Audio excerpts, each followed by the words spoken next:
reassuring was that performance from your perspective, that you know that the team is equipped to really rise to the challenge? Because, as you mentioned, we've got two massive games coming up against Aberdeen and Hearts, where there will be big occasions, won't they? I think Saturday didn't prove that to me. I think we've done quite well. We've gone on the road and won games in difficult circumstances. That always shows your team is mentally strong and good from that point of view. The bit to add to that is being at home, being mentally strong, like we've said before, being mentally strong, but being able to, see out games if we have to, win games. I think our last two performances have been good at home, St Mirren in the league and then Celtic in the league. There's been some good spells and some good football as well, and when we've had to be hard to beat, we've been that as well. So you're trying to get that balance, but I don't think I need a Saturday to prove that point. I think we know what type of squad we have, what type of players we have, but it's building on that and adding little things to it all the time. Small margins obviously always determine results, especially in the Scottish Premiership. To what extent do you feel that if Ryan McGiven had not taken that knock and had been on the pitch, I know it's ifs, buts and maybes, but we would have seen that game out?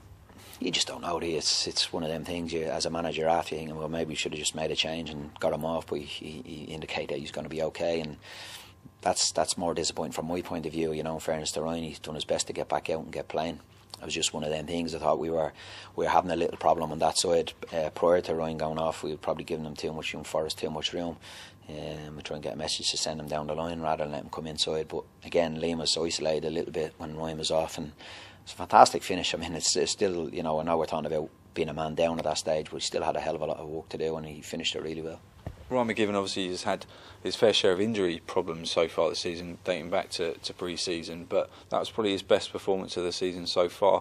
How far do you feel he can kind of progress and evolve this season? Yeah, I think he was sort of stop-start since the start of the season for him, and I think over the last couple of games have felt him from a fitness point of view and that sharpness. You can train, but you need to be playing to get that little match sharpness and be able to read situations. I thought Saturday was probably one of his better games for us this season. He did really well for us, and he can give us a real good attacking option wide as well from full back, and that's probably something from a fitness point of view he hasn't had, but now you can see he's starting to motor a bit more, and we're hoping we see a lot more of that over the next few weeks. On the other side, obviously, Lewis Stevenson, all left foot but doing well at right back. Do you feel that he could almost become like the new Dennis Irwin? Well, you never know. He's got that tenaciousness about him, and the one thing with Louis is, you get him every week. He's a solid player, good defender, quick, aggressive, good on the ball.